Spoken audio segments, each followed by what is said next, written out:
අතිපූජනීය කිරිබත්ගොඩ ඥානානන්ද ස්වාමීන්ද්‍රයන් වහන්සේගේ ධර්ම දේශනාව. නමස්කාර වේවා පුතුරුවනට සමදා පුතු හිමි සරණ යමි. නමස්කාර වේවා තම්රුවනට සමදා සතකම් සරණ යමි. නමස්කාර වේවා සංඝරුවනට සමදා මහා සංඝ සරණ යමි. නමස්කාර වේවා තුනුරුවනට සමදා තිසරණ සරණ යමි. සාදු සාදු සාදු. ශ්‍රද්ධාවන්ත පින්වතුනි, මොකද්ද මේ දේශනාවේ නම? මේඝිය සූත්‍රය. මේ දේශනාව සඳහන් වෙන්නේ අංගුත්තර නිකායේ 9 වන කොටසේ. 9 වෙනි නිපාතයේ තමයි මේඝිය සූත්‍රය සඳහන් වෙන්නේ. ඒ කාලේ බුදුරජාණන් වහන්සේ වැඩ සිටියේ වාලිකා කියන නගරාසන්නේ. කොහෙද? වාලිකා. ඒ වාලිකා කියලා කන්දක් තියෙනවා. ඒ වාලිකා කියන කන්දේ තමයි බුදුරජාණන් වහන්සේ වැඩ සිටියේ. ඒ දවස්වල බුදුරජාණන් වහන්සේට උපස්ථාන කළේ ආනන්ද හාමුදුරුවෝ නෙවෙයි. ඒ වෙනකට උපස්ථාන කළේ මේඝිය කියන ස්වාමින් වහන්සේ. කවුද? මේඝිය ස්වාමින් වහන්සේ තමයි උපස්ථාන කළේ. ඉතින් එතකොට ආනන්ද හාමුදුරුවෝ පත් කළා නැහැ. මේඝිය ස්වාමින් වහන්සේ බුදුරජාණන් වහන්සේ ළඟට ගිහින් වන්දනා කළා. කිව්වා, ස්වාමීනි, මං අද පිණ්ඩපාතේ වඩින්න කල්පනා කළා ජන්තු ගමට. මොකක්ද ඒ ගමේ නම? ජන්තු කියන ගමට පිණ්ඩපාතේ වඩින්න කල්පනා කළා. ඉතින් මේ ස්වාමින් වහන්සේ බුදුරජාණන් වහන්සේට වන්දනා කළා, අවසර අරගෙන පිණ්ඩපාතේ වඩින්න පිටත් වුණා. පිණ්ඩපාතේ කරගෙන ඊට පස්සේ ජන්තු ගමේ පිණ්ඩපාතේ කරගෙන ගඟක් අයිනට ගියා. ඒ ගඟේ නම කිමිකාලා. කිමිකාලා කියන ගඟ අයිනේ දානි වළඳලා දැන් ගම් යූර ලස්සනට තියෙනවා. මේ ගම් යූරි දැන් ඇවිද ඇවිද ඉන්නවා. ඉන්නකොට මේ ස්වාමීන් වහන්සේ දැක්කා ලස්සන අඹ වනයක්. හොඳ ලස්සනට හේවන තියෙන අතුපතර විහිදුණු ලස්සන අඹ වනයක්. දැකලා කල්පනා කළා, ෂා මෙන්න තැන. කල්පනා කළා මෙතන තමයි භාවනා කරන කෙනෙකුට කියාපු තැන. මෙතන තමයි හොඳම තැන. මේ වගේ තැනක මටත් භාවනා කරන්න තියෙනවා නම් කොයිතරම් හොඳයිද කියලා මොකද කළේ? ඒක හිතේ තියාගෙන ආපහු මේ මේඝිය ස්වාමින් වහන්සේ බුදුරජාණන් වහන්සේ ළඟට ගියා. ගිහින් කිව්වා, ස්වාමීනි භාග්‍යවතුන් වහන්සේ, මං අද කිමිකාලා කියන ගම් නියුරේ ඇවිද ඇවිද ඉන්නකොට දැක්කා ලස්සන අඹ වනයක්. දැකලා මට හිතුණා මෙතන නම් භාවනා කරන්න හරිම අගිය තැනක් නේ. බුදුරජාණන් වහන්සේගෙන් අවසර අරගෙන භාවනා කරන්න එන්න ඕනේ භාග්‍යවතුන් වහන්සේ, මං එහෙමනම් ඒ අඹ වනයේට යන්නද කියලා ඇහුවා. බුදුරජාණන් වහන්සේ වදාලා, පින්වත් මේඝිය, පොඩ්ඩක් ඉන්න, මෙතන වෙන කවුරුත් නැහැ. ඒ නිසා පොඩ්ඩක් ඉන්න කියලා කිව්වා. තව කවුරු හරි භික්ෂුවක් කෙනකන් ඉන්න කිව්වා. එතකොට මේඝිය කියනවා, මේඝිය ස්වාමීන් වහන්සේ කියනවා, භාග්‍යවත් බුදුරජාණන් වහන්සේ, බුදුරජාණන් වහන්සේට නම් ඉතින් මාර්ගයේ වඩන්න කියලා එකක් නැහැනේ. බුදුරජාණන් වහන්සේ දැන් ඉතින් නිවන් මඟ සම්පූර්ණ කරගෙන ඉන්නේ. අනේ වුණාට මට එහෙම නෙවෙයි. මට මාර්ගයේ තව දියුණු කරගන්න තියෙනවා. ඒ නිසා භාග්‍යවත් බුදුරජාණන් වහන්සේ මම මේ අඹ වනයේට යන්න කියලා කිව්වා. එතකොට බුදුරජාණන් වහන්සේ ආයමත් පදාලා පින්වත් මේ ගියේ මොකද කළපෙලේ? පොඩ්ඩක් ඉන්න තව කවුරු හරි භික්ෂුවක් එනකන්. ආයමත් ඒ ස්වාමීන් වහන්සේ කියනවා අනේ භාග්‍යවත් බුදුරජාණන්. භාග්‍යවතුන් වහන්සේට නම් ඉතින් ආය මාර්ගය වඩන්න කියලා දෙයක් නෑ. මාර්ගය දියුණු කරගන්න කියලා දෙයක් නෑ. අනේ මට නම් එහෙම නෙමෙයි මේක කොහොම හරි කරගන්න ඕන. දැන් අපි වගේනේ අපි වැඩසටහන් වලට එන්නේ මේක කරගන්න ඕනේ කියලා. ඒ වගේ මේක කොහොම හරි කරගන්න ඕනේ මේ ගිහිල්ලා කියලා ඔන්න කල්පනා කළා. ඉතින් බුදුරජාණන් වහන්සේ වදාළ ඉතින් භාවනා කරන්න ඕනම කියලා කියනවා නම් ඉතින් මොනවා කරන්නද? හොඳයි එහෙනම් යන්න කිව්වා. ඉතින් මියා හරි සතුටින් පිටත් වුණා. පිටත් වෙලා කිමිකාලා ගඟ ආයනේ තියෙන මේ අඹ වනයේට ගිහලා දැන් මෙයා බලනවා ලස්සන හොඳට හේවන තියෙන ලොකු අඹ ගහක්. මෙයාගේ හිත ගියා අඹ ගහකට. ඒ අඹ ගස් සෙවනේ දැන් මෙයා වාඩි වුණා. වාඩි වෙලා භාවනා කරන්න පටන් ගත්තා. ටිකක් වෙලා යනකොට හිතේ රාග සිතිවිලි වලින් හිත ඇවිස්සෙන්න ගත්තා. දේශ සිතිවිලි වලින් හිත ඇවිස්සෙන්න ගත්තා. නපුරු සිතිවිලි වලින් හිත ඇවිස්සෙන්න ගත්තා. මෙයා කල්පනා කරන මොනවා මේ පුදුම එකක් නේ මට මේ සිද්ධ වෙන්නේ. මං කොයිතරම් ශ්‍රද්ධාවෙන්ද මම මේ ගිහි ජීවිතය අත්හැරලා දාලා මේ බුද්ධ ශාසනයට ඇතුළු වුණේ. එබඳු ශ්‍රද්ධාවකින් ඇතුළු වෙච්ච බුද්ධ ශාසනයට ඇතුළු වෙච්ච මගේ හිතට නේද මේ දැන් මේ පාපී අකුසල් සිතිවිලි, මේ රාග සිතිවිලි, මේ ද්වේෂ සිතිවිලි එන්නේ කියලා කල්පනා කළා. මෙයා දැන් භාවනා කරන්න හදනවා බෑ. අටුවාවේ සඳහන් වෙනවා මේකට හේතුව 500ක් ආත්ම භාවවල රජකුමාරයෙක් වෙලා උයන් කෙලි යෙදිච්ච භූමිය කියලා. ඒක. ඉතින් මොකද වුනේ? බුදුරජාණන් වහන්සේ ළඟට ආපහු මෙයා පිටත් වුණා. පිටත් වෙලා කියනවා අනේ ස්වාමීනි භාග්‍යවතුන් වහන්සේ මම ගියා. මං අඹ ගහකට වාඩි වුණා. භාවනා කරන්න පටන් ගත්තා. කොහේ භාවනා කරගන්නටද? මගේ හිතේ රාගය ඇවිස්සෙන්න ගත්තා. ද්වේෂය ඇවිස්සෙන්න ගත්තා. නපුරු සිතිවිලි ඇවිස්සෙන්න ගත්තා. අනේ ස්වාමීනි මං එතකොට කල්පනා කළා මේක මහා පුදුම එකක්. මං කොයිතරම් ශ්‍රද්ධාවකින්ද මේ බුද්ධ ශාසනයට ඇතුළු වුණේ. එබඳු මගේ සිතටත් මේ විදිහේ පාපී අකුසල ඇති වෙනවනේ කියලා. අනේ භාග්‍යතුන් වහන්සේ මට කරගන්න බෑ මං ආවා කිව්වා. අන්න එතන ඉඳලා බුදුරජාණන් වහන්සේ වදාළ දේශනාව තියෙනවා. මේක තියෙනවා මෙහෙම. පින්වත් මේ ගිය අරහත්ත්වයේ පිණිස මෝරපු නැති ජීවිතේ. අරහත්ත්වයේ පිණිස මෝරල නැති මුහුකුරා ගෙහින් නැති ජීවිතේ මුහුකුරා යෑම පිණිස මේරීම පිණිස වමනා කරන කරුණු 5ක් තියෙනවා. ධර්මාවබෝධයට කරුණු කීයක්ද? 5ක් තියෙනවා. දැන් මේක බලන්න මේකේ හොඳ වචනයක් මුහුකුරා මෝරලා යන්න ඕන කියලා. අපි දන්නවා ගෙඩියක් උනත් එහෙමයි නේ. අපි කිම අඹ ගැටයක්. මේක අපි බලාගෙන ඉන්න ඕනේ අඹ ගෙඩියේ පැහෙනකන්. කුඹරක එනවා ගොයන්. වී ඉයනවා. වී ඉස්සට පස්සේ කුඹරේ අපි බලාපොරොත්තුෙන් ඉන්න ඕනේ, ඉවසගෙන ඉන්න ඕනේ. පැහිලා ඒ බණ්ඩි හැදිලා කීරි වැදිලා ගොයම හැදෙනකන් ඒක තමයි මේරිල්ල. මේ වගේ මේ ධර්මයේ මෝරන්න නොමේරු සිත නොමේරු අවබෝධය මෝරන්න කරුණු කීයක් උපකාර වෙනවද? කරුණු 5ක්.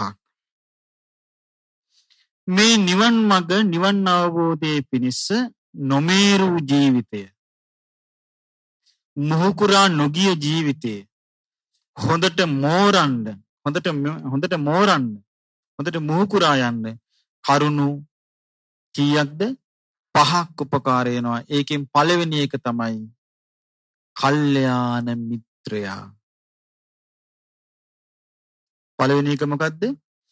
කල්යාණ මිත්‍රයා තමයි මේ ධර්මාවබෝධයේදී නිවන පිණිස ජීවිතේ සකස් කරලා දෙන්න උපකාර වෙන පළවෙනි එක. එහෙනම් මතක තියාගන්න කල්යාණ මිත්‍රයා කියන්නේ අපිට මුණ ගැහිච්ච අපේ ජීවිතයේ අග්‍රම කල්යාණ මිත්‍රයන් වහන්සේ කවුද? බුදුරජාණන් වහන්සේ. කල්යාණ මිත්‍රයෙක් නිරතුරුවම ඇසුරට ලැබෙනවා නම් ඒ කෙනාගේ ජීවිතේ නිවන කරා යනවා. දැන් එහෙමනම් අපිට තේරෙනවා කල්යාණ මිත්‍රයා කියන්නේ නිකං කෙනෙක් නෙවෙයි. කල්යාණ මිත්‍රයාගෙන් තමයි ආර්ය සත්‍ය චතුරාර්ය සත්‍ය පිළිබඳ දැනගන්නේ. කල්යාණ මිත්‍රයාගෙන් තමයි නිවන ගැන අසාගන්නේ. කල්යාණ මිත්‍රයාගෙන් තමයි සංසාරේ භයානකත්වය දැනගන්නේ. කල්යාණ මිත්‍රයාගෙන් තමයි ජීවිතයේ යථාර්ථය දැනගන්නේ. මේ නිසා කල්යාණ මිත්‍රයා අඳුන ගන්න ඕනේ. බුදුරජාණන් වහන්සේ ඒකයි වදාළේ මේ නිවන් මාර්ගයේදී කල්යාණ මිත්‍රයා සමග ඇසුරු කිරීම මොහුකුරා නොගිය ජීවිතය මාර්ගඵල අවබෝධයේ පිණිස මොහුකුරා යන්න උපකාර වෙනවා. දවසක් එක තැනක ආනන්ද හාමුදුරුවන්ට බුදුරජාණන් වහන්සේ වදාළ ආනන්ද ඔබ මේ මිනිසුන්ට හිතවත් නම් සිනහවන්ත නම් අනුකම්පා සහගත නම් මේ සියලු දෙනාට චතුරාර්ය සත්‍ය අවබෝධ කරන හැටිම කියලා දෙන්න. මොකද එහෙනම් කල්යාණ මිත්‍රයෙකුගෙන් විතරයි ඒ චතුරාර්ය සත්‍ය කතාව අහගන්න ලැබෙන්නේ. ඒක දන්නේ නැති එක්කෙනා මොකද කියන්නේ? ඒක දන්නේ නැති එක්කෙනා කියන්නේ නෑ දැන් ඕගොල්ලෝ වගේ තමයි නිවන් දකින්න ලෑස්ති වෙන්න එපා කියනවා. ඕගොල්ලෝ වගේ තමයි ඉන්න ඕනි කියන මේ සංසාරේ. අනිත් අයට උදව් කරන්න. එම කියන අය නැද්ද? ඒ පාප මිත්‍රයා. කල්යාණ මිත්‍රයා ඒ කතාව කියන්නේ නැහැ. කල්යාණ මිත්‍රයා හැමතිස්සෙම කියන්නේ අනේ පුළුවන් තරම් ඉක්මනට මේ චතුරාර්ය සත්‍ය අවබෝධ කරගෙන මේකෙන් ගැලවෙන්න කියලා. අන්න කල්යාණ මිත්‍රයා. කල්යාණ මිත්‍රයාගේ ආශ්‍රයෙන් තමයි මේක සිද්ධ වෙන්නේ. කල්යාණ මිත්‍ර ආශ්‍රය බොහොම වැදගත් එකක්. දැන් අපි ගමු උපතිස්ස කෝලිත සරුවත් මොගලන් දෙන වහන්සේ උපතිස්ස කෝලිත වශයෙන් ඉන්න කාලේ හිටියේ කවුරු ළඟද? සංජය පිරිවැජිය ළඟ හිටියා. අන්තිමට මේගොල්ලෝ කල්පනා කළා මේ ආගමේ හරයක් නැහැ, හරයක් තියෙන එකක් හොයාගෙන යන්න ඕන කියලා පිටත් වෙන්න කලින් කතා වුණා. මොකද්ද කතා වුනේ? ඔව් ඉස්සෙල්ලා සත්‍ය හම්බ වෙන එක්කිනා අනිත් එක්කිනාට කියලා දෙන්න කියලා. ඉතින් මොකද කළේ? පිටත් වුණා. ඉස්සෙල්ලාම උපතිස්ස පිරිවැජියා සෝතාපන්න වෙලා බුදුරජාණන් වහන්සේගේ ශ්‍රාවකෙක් බවට පත් වුණා. ඊට පස්සේ කෙලීම හොයාගෙන ගියා. ඔව් කෝලිතව හොයාගෙන ගිහිල්ලා ධර්ම කතාව කළා, සෝතාපන්න වුණා. ඊට පස්සේ මේ දෙන්න මොකද කළේ? ඒ දෙන්න විතරක් බුදුරජාණන් වහන්සේ ළඟට ගියේ නැහැ. කල්පනා කළා අපිත් එක්ක පිරිසක් හිටියා. අපි කොහොම හරි කමක් නැහැ මේක ඇත්තනේ මේක අපි ගිහින් කියන්න ඕන කියලා මොකද කළේ? ආන්න ගියා. ගිහින් කිව්වා. සංජය පිරිවැජිය විතරක් ආවේ නැහැ. අනිත් සංජයගේ ගෝලියෝ 250ම ආවා. ඒ සියලු දෙනාම එතන නිවන් බකට බැසගත්තා. අන්න කල්යාණ මිත්‍රයා. කල්යාණ මිත්‍රයා තමයි ඒක කළේ. කල්යාණ මිත්‍රයා කැමති තවත් කෙනෙක් සීල් රකින්නට. කල්යාණ මිත්‍රයා කැමති තවත් කෙනෙක් භාවනා කරනවට. කල්යාණ මිත්‍රයා කැමති තවත් කෙනෙක් ජීවිත අවබෝධය ඇති කර ගන්නවට. සංසාරයෙන් මිදෙනවට කැමති. බුදුරජාණන් වහන්සේ පෙන්වා දුන්නා මේ කාශ්‍යප බුදුරජාණන් වහන්සේ කාලේ ඉඳලා තියෙනවා යාළුවෝ කණ්ඩායමක් 500ක්. ඒ යාළුවන්ගේ නායකයා තමයි ගවේෂි. දවසක් යාළුවෝ ඔක්කොම ඉතින් සිලයක්ම කොවන්නේ ඔහේ ජීවත් වෙනවා. ගවේෂි කල්පනා කළා මෙහෙම හරියන්නේ. සීලයක් පුරුදු කරන්න ඕනේ. කියලා මොකද කළේ? පංචශීලී රකින්න පුරුදු වුණා. පුරුදුලා යාළුවන්ටත් කිව්වා මෙහෙම මම දැන් පංචශීලී රකින්නවා කියලා. යාළුවෝ 500 කල්පනා කළා මෙයා පංචශීලී රකින්නවා. එහෙනම් මේක ශ්‍රේෂ්ඨ දෙයක්. අපිත් පන්සිල් රකින්න ඕනේ කියලා යාළුවෝ 500ක් පන්සිල් රැක්කා. ඊට පස්සේ ගවේෂී උපාසක කල්පනා කරනවා දැන් අපි ඔක්කොම සමානයි. මම ප්‍රධානීය හැටියට මට විශේෂත්වයක් තිබුණොත් හොඳ. මම 8 සිල් රකින්නවා. කියලා 500ට කිව්වා මම අද ඉඳලා 8 සිල් රකින්නවා කියලා ඔන්න 8 සිල් පුරුදු කළා. ඊට පස්සේ යාළුවෝ 500 කල්පනා කළා මගේ අපේ ප්‍රධාන යාළුවා 8 සිල් රකිද්දී අපි 5 සිල් රකින්න එක හරිනේ. අපිත් 8 සිල් රකින්න ඕනේ. කියලා ඒ ඒ 500ත් තුන් 8 සිල් රකින්න පටන් ගත්තා. ඊට පස්සේ ගවේෂි උපාසක කල්පනා කළා මේක හරි මදි දැන් ඔක්කොම එක ගන්න. ඒ නිසා මම දස සිල් රකින්නවා. කියලා යාළුවන්ට කිව්වා යාළුවනේ මං ඕන දස සිල් රකින්න පටන් ගත්තා කියලා. යාළුවෝ කල්පනා කළා අපිට හරි නෑ මේක. මොකද මෙයා දස සිල් රකිද්දි අපි 8 සිල් රකින්න එක. අපිත් දස සිල් රකින්නවා. කියලා මොකද කළේ ඔක්කොම දස සිල් රැක්කා. ගවීෂි කල්පනා කළා දැන් වැඩක් නෑ ඔක්කොම එක ගන්න. ඒ නිසා මම මහාන වෙනවා. කියලා මොකද කළේ ගවීෂි කිව්වා යාළුවනේ මම මහාන වෙනවා කියලා මහාන වුණා. මහාන වුණාට පස්සේ යාළුට කල්පනා කළා දැන් අපි හරි නෑ දැන් අපිත් මහාන වෙනවා කියලා යාළුවෝ 500 මොකද කළේ මහාන වුණා. දැන් මහාන වෙලා ඒකට දැන් චාරිකාව යදිනවා. ගවීෂි ස්වාමීන් වහන්සේ කල්පනා කළා දැන් මේක හරි නෑ මෙහෙම එකට එක ගුඩේ ඉඳලා මේකෙන් ධර්ම අවබෝධ කරගන්න හම්බ වෙන්නේ නෑ. විවේකී ගන්න ඕනේ කියලා මම විවේකයෙන් ධර්ම අවබෝධ කරන්න ඕනේ මෙහෙම හරියන්නේ නෑ කියලා පින් වෙලා හුදේකලාව සීල සමාධි ප්‍රඥා වඩලා රහත් වුණා. එතකොට යාළුවෝ ටික කල්පනා කළා මේ අපේ ගවීෂි ස්වාමීන් වහන්සේ ධර්මයේ හැසිර රහත් අපිත් එහෙනම් කරන්න ඕනේ කියලා ඒ 500ත් රහත් වුණා. එතකොට බලන්න මේ කල්යාණ මිත්‍රයා කොයි තරම් උපකාර වෙලා තියෙනවද? බුදුරජාණන් වහන්සේ වදාළා එතකොට මේ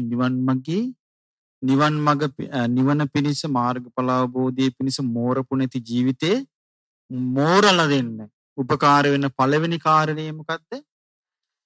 කල්යාණ මිත්‍රයා. දෙවෙනි එක තමයි සීලය. දෙවෙනි එක එතකොට තේරෙනවා කායික වැරදින් වෙන් වී සිටීම වචනේ වරදින් වෙන් වී සිටීම ජීවිතයට පුදුම විදියට ජීවිතේ දියුණු කරගන්න සිල්වත් ජීවිතේ පුදුම විදියට උපකාර වෙනවා. උන්වහන්සේ දේශනා කරන ශික්ෂාපදවල හික්මෙනවා යා. ශික්ෂාපදවල හික්මෙනවා. ඒ ශික්ෂාපදවල හික්මෙන එක ධර්මාවබෝධයේ පිණිස මෝරපු නැති ජීවිතයේ ධර්මාවබෝධය වෙන්න උපකාර වෙනවා. එතකොට මාර්ගඵල අවබෝධයක් ඇති වෙච්ච නැති ජීවිතයට මාර්ගඵල අවබෝධයක් ඇති කරගන්න උපකාර වෙනවා. දෙවෙනි කාරණේ මොකද්ද? සිල්වත් බව. මේක ආවට ගියාට කරන්න බෑ. හොඳට බලන්න හිතලා නෝනින් කල්පනා කළා නෝනින් තේරුම් අරගෙනම නේද මේක කරන්න තියෙන්නේ. නැතුව කරන්න බෑ. සාමාන්‍ය ජීවිතේ පුරුදු කරන්න ඕනේ ඒක. ඒකට තමයි බුදුරජාණන් වහන්සේ පෙන්වලා තිබෙන්නේ පොහොය දවසේ උපෝසත දවසේ අට්ඨාංග උපෝසිතේ පිළිටන්න කියලා තියෙන්නේ. විකාල භෝජනයෙන් වැළකීලා ඉන්න කියලා තියෙන්නේ. දැන් මේ පින්වතුන් මාසෙට එක දවසක් විකාල භෝජනයෙන් වැළකිනව නේද? ආංගික පුරුදු කරන්න ඕනේ. මාසෙට එක දවසක් උපවාස. පොහොය දවසේ ඉස්සර නම් 4 පොහොයටම විකාල භෝජනයෙන් වැළකීලා තියෙනවා. ඊළඟට නටුම් ගැයුම් වැයුම් විසූක දර්ශන වලින් වැළකී සිටීම මේ වාගේ සිල්පද ටික සිල්පද පුරුදු කරන්න ජීවිතේ මොකද වෙන්නේ? හොඳට සකස් වෙනවා තමන්ගේ සිල්වත් බව. මේකත් කරන්න තියෙන්නේ උත්සාහයකින්, වීරියකින් නේද? වීරියකින් තොර එකක්වත් කරන්න බෑ. එතකොට කල්යාණ මිත්‍ර සම්පත්තියේ පළවෙනි එක, දෙවෙනි එක මොකද්ද? සිල්වත්කම. පංචශීලයේ ආරක්ෂා කරගන්න එක්කෙනා පංචශීලයේ රකින්න ඕන. ඊට පස්සේ ඒක තමන් බලන්න ඕනේ උසස් සීලයක් තමන්ට රකින්න පුළුවන් නම් ඊට වඩා උසස් සීල් රකින්න ඕනේ. ඉතින් ටීවී එකට වගේ ඇබ්බැහි වෙන්නේ නැත්තම් සීල් රකින්න හරිය ලේසි. ඒ වගේ දේවල් වලින් වැළකී සිටිනවා නම් මොකද දැන් අපි දන්නවා මේ මිනිස්සුගේ ජීවිතවල දැන් බටහිර ලෝකෙන්නේ මේ ඔක්කොම ආවේ සීලයක් ගැන කතා කරන්නේ නැති, සමාධියක් ගැන කතා කරන්නේ නැති, ප්‍රඥාවක් ගැන කතා කරන්නේ නැති ලෝකෙන් තමයි ඕවා ආවේ. ඒවා තියෙන්නේ මේ හැඟීම් අවසල විකාර වෙලා ඉවර කරන මේ ජීවිතේ තියෙන්නේ. ඉතින් නමුත් අපි එහෙම නෙමෙයි. අපි බුදු කෙනෙකුගේ ධර්මයක් අසු අය, බුදුරජාණන් වහන්සේ නමක් සරණ ගියපු අය, ඒ ලෝකෝත්තර ශ්‍රී සද්ධර්මයක් සරණ ගියපු අය, අපේ පරම්පරාවේ හිටපු අපේ සිංහල පරම්පරාවේ මුල් කාලේ දසදහස් ගණන් ලක්ෂ ගණන් රහතන් වහන්සේලා බිහි වෙච්ච පරම්පරාවක්. ඉතින් ඒ නිසා මේකෙදි අපි මේ වගේ බටහිර ලෝකේ අහුණා කියලා ඒ රැල්ලටම අපි අහුවිය යුතු නෑ. අන්න යා මොකද කරන්නේ? ඒ සිල්වත් බව තුළ රැඳී ඉන්නවා. දෙක සීලය. තුන්වෙනි එක තමයි එයාට නිතර අහන්න ලැබෙන්න ඕනේ දස කතා. මොනවද අහන්න ලැබෙන්න ඕනේ? දස කතා. දස කතා අහන්න ලැබෙන්න ඕනේ. දෙතිස් කතා අහන්න නොලැබෙන්න ඕනේ. දෙතිස් කතා නම් දන්නවා කවුරුත් නේ. යුද්ධ ගැන, ඊළඟට දේශපාලනය ගැන, මැති ඇමතුරු ගැන, කැම්පීම් ගැන, ඇඳුම් පැළඳුම් ගැන, ස්ත්‍රීන් ගැන, පුරුෂයන් ගැන, නළුවන් ගැන, නිලියන් ගැන, ක්‍රීඩකයන් ගැන, හොල්මන් ගැන, මේ ඔක්කොම මොනවද? දෙතිස් කතා කිසි අඩුවක් නැතුව තියෙනවා. දැන් මෙතන කියන්නේ ඒක නෙමෙයි ඕනේ කියන්නේ. ඒක නිවන් අවබෝධ කරගන්න උපකාර වෙන්නේ නැහැ. නිවන් අවබෝධ කරගන්න උපකාර වෙන්නේ මොන කතාවද? දස කතා. දස කතා මතක තියාගන්න. දස කතා වලින් පළවෙනි එක තමයි අප්පිච්ච කතා. අල්පේච්ඡ ජීවිතය ගැන කතාව. අල්පේච්ඡ ජීවිතය ගැන කතාව. ඒක තමයි පළවෙනි එක. දෙවෙනි එක සන්තුට්ඨි කතා. දැන් පළවෙනි එක අල්පේච්ඡ ලද දෙයින් සතුටු වීම ගැන තියෙන කතාව. ඔබට මතක ඇති අල්පේච්ඡ ජීවිතය ගැන සරියුත් මහරහතන් වහන්සේ තේර ගාථාවලදී වදාලා දානි ගැන කියද්දී තෙත දෙයක් ලැබුණත් කමක් නැහැ. වේලිච්ච දෙයක් ලැබුණත් කමක් නැහැ. බඩගින්න නිවා ගන්නට විතරයි ඕනේ. 4-5 පිටක් කුස ඉතුරු කළා දානෙ ගන්න ඕනේ. ඉතුරු හරිය පැන්වල දාන්න ඕනේ. නිවන් මාගේ හැසිරෙන භික්ෂුවකට ඒක තමයි පහසු. ඔබට මතකද ඒක? එතකොට බලන්න මේ ඒ ධර්ම මාර්ගයේ ඒ විදිහට තමයි ගිහිල්ලා තියෙන්නේ, පුරුදු කරගෙන තියෙන්නේ. අල්පේච්ඡතාවයේ කැම්පින් ඇඳුම් පැළඳුම් හැම එකෙම එන්න ඕනේ. අපිට ඒකට උමනා කරන එක තමයි ඒ අල්පේච්ඡ ජීවිතය ගැන අහන එක. ඒක අපිට නෑ. අපිට ඇහෙන්නේ මොකද්ද? මේක කාපන්, අරක බීපන්. මේකනේ හැමතිස්සෙම ඇහෙන්නේ. ඒක ඇහෙනකොට මොකද වෙන්නේ? අපිට නොකෑ දේවල් කන්න ආස හිතෙනවා. නොබී දේවල් බොන්න ආස හිතෙනවා. නොවැන්ද ඇඳුම් අඳින්න ආස හිතෙනවා. නොගී ගමන් යන්න ආස හිතෙනවා. අන්න අල්පේච්ඡතාවය නෙමෙයි ඉන්නේ මහේච්ඡතා. බුදුරජාණන් වහන්සේ වදාළ අල්පේච්ඡතාවය ඇති කරගන්න කියලා. ඒක උපකාර වෙනවා මේ ධර්ම මාර්ගය. අල්පේච්ඡතාවය. එක. ඒ තුන්වෙනි කාරණේ දස කතා වලින් පළවෙනි එක. දෙවෙනි කතාව සන්තුට්ඨිතා. ලද දෙයින් සතුටු වීම. සන්තුට්ඨිතා කියන්නේ ලැබිච්ච දෙයකින් සතුටු වීම. ලැබිච්ච දෙයකින් සතුටු වෙන්නේ කොහොමද?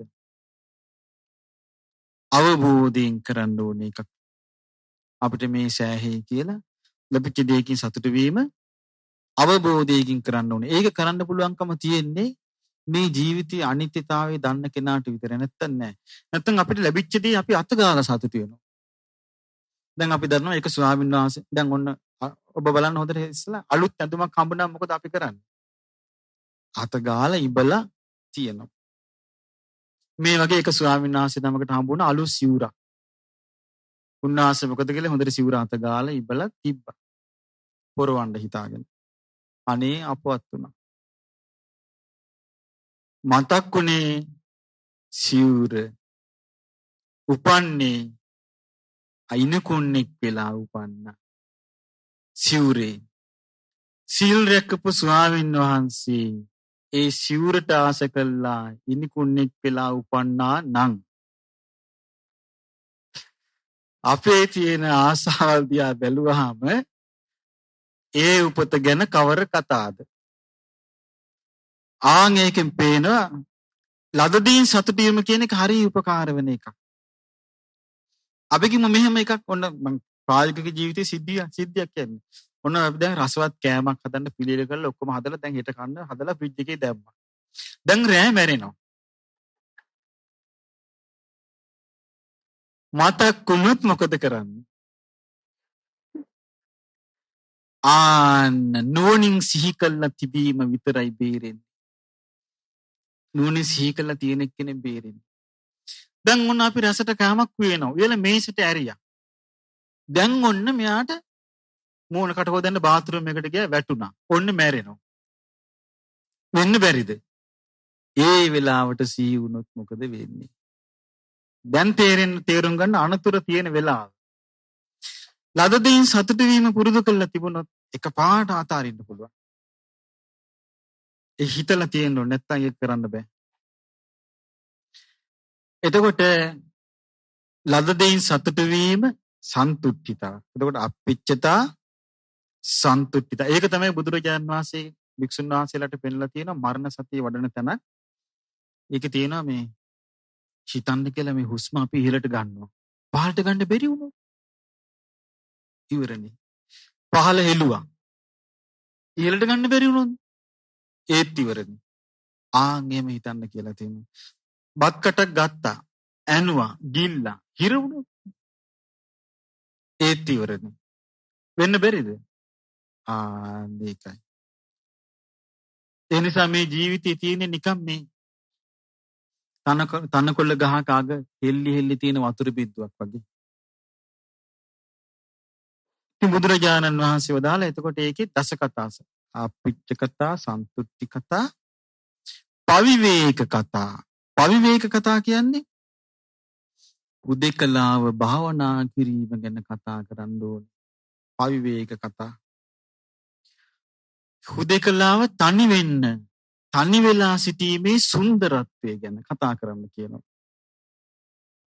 දැන් තනි වෙලා සිටීම සුන්දරත්වය නෙමෙයි සාමාන්‍ය ජීවිතේ ගෙවන එක්කෙනාට.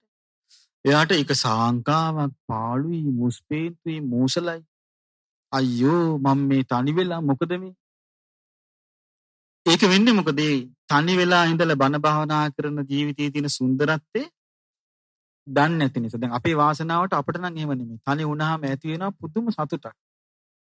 පුදුම සතුටක් ඇති වෙනවා. මට මතකයි මම එක කාලයක් හිටියා සිරිපාද කැලේ තනියම.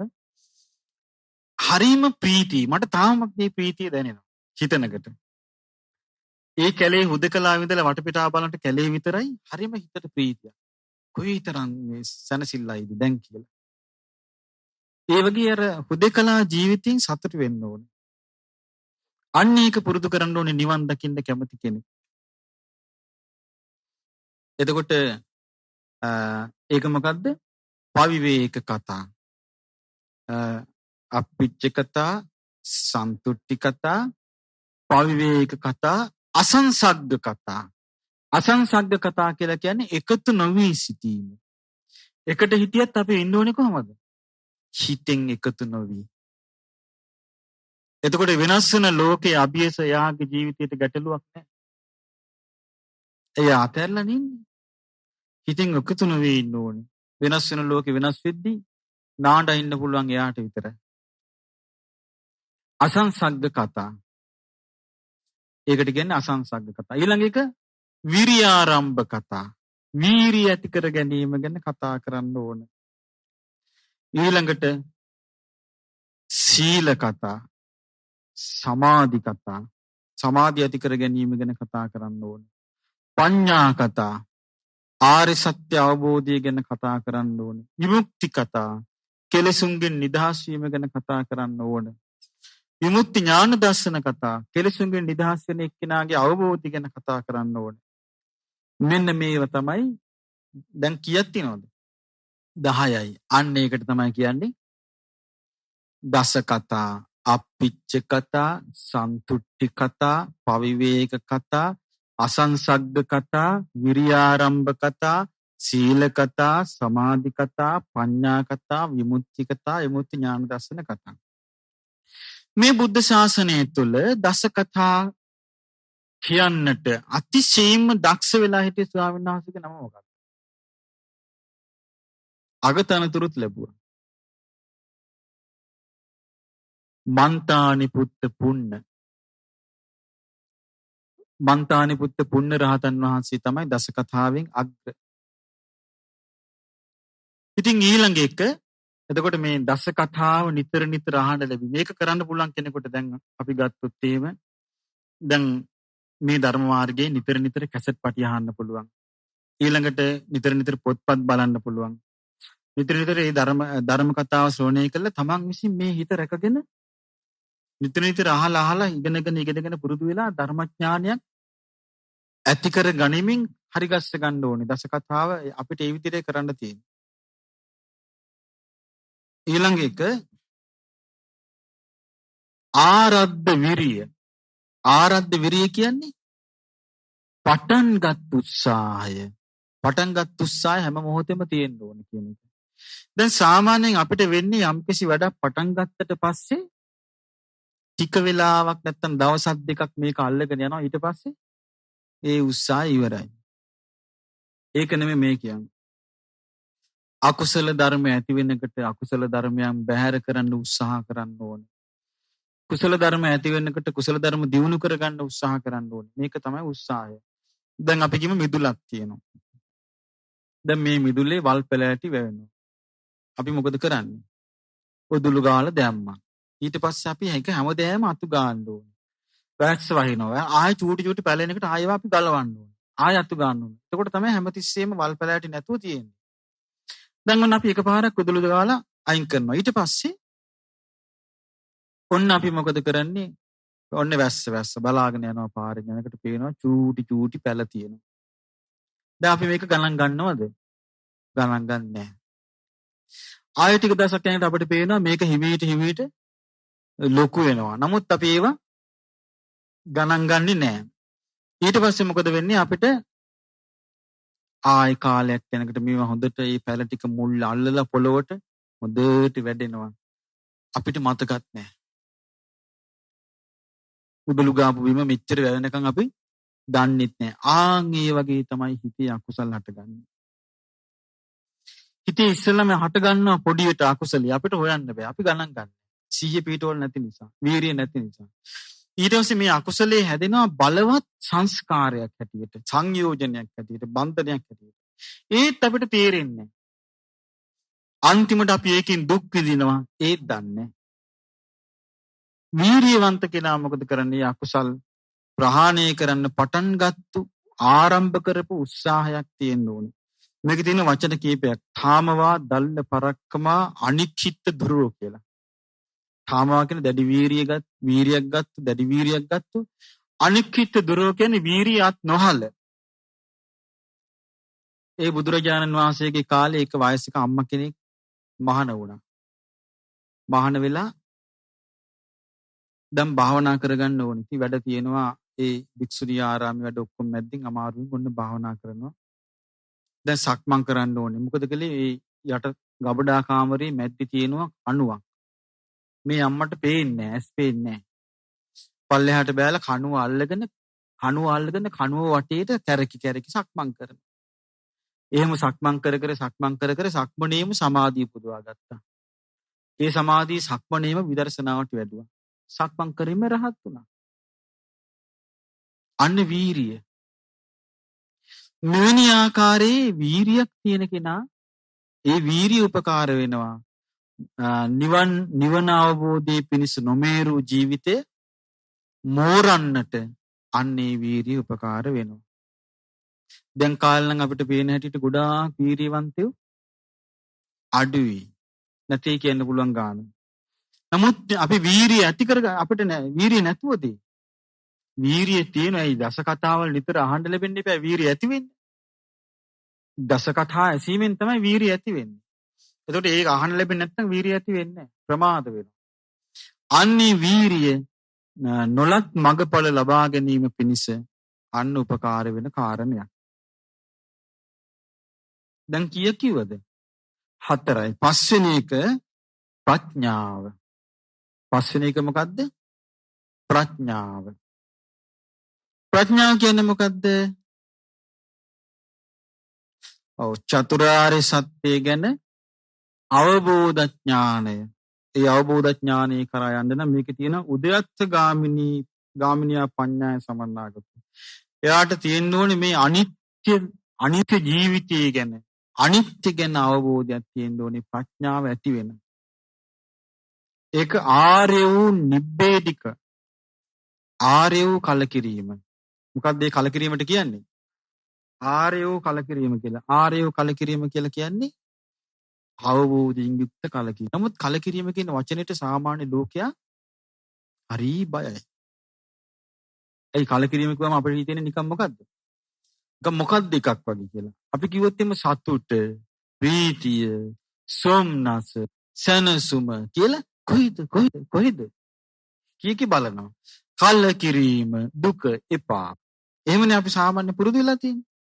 බුදුරජාණන් වහන්සේ පෙන්නන්නේ මේක නිකන් කලකිරීමක් නෙමෙයි මොකද්ද? ආර්ය කලකිරීම. සාමාන්‍ය ජීවිතේ ඒක හම්බ වෙන්නේ. සාමාන්‍ය ජීවිතේ කලකිරීම අපේක්ෂා බංගත්. සාමාන්‍ය ජීවිතේ කලකිරීමට කියන්න ඕන වචනේ මොකද්ද? අපේක්ෂා බංගත්වය කියලා. ඔන්න තමන් බලාපොරොත්තු වෙන ව්‍යාපාරයක් කළා බංකොලොත්. ඔන්න කලකිරීම. එතකොට මේ ව්‍යාපාරය සාර්ථක වෙච්ච ගමන් අර කලකිරීම ඉවරයි. ඔන්න දෙමහල් දෙන්න දසමගින්. ඔන්න කලකිරිලා. සමගි වෙච්ච ගමන් ඉවරයි. ඔන්න දරුවෝ සලකන්නේ නැහැ කලකිරිලා. දරුවෝ කියලා නාවලා කළා බත් ටිකක් කවපු ගමන් ඉවරයි ඒක. එතකොට ඒක අවබෝධයකින් යුක්ත කලකිරීමක් නොවේ.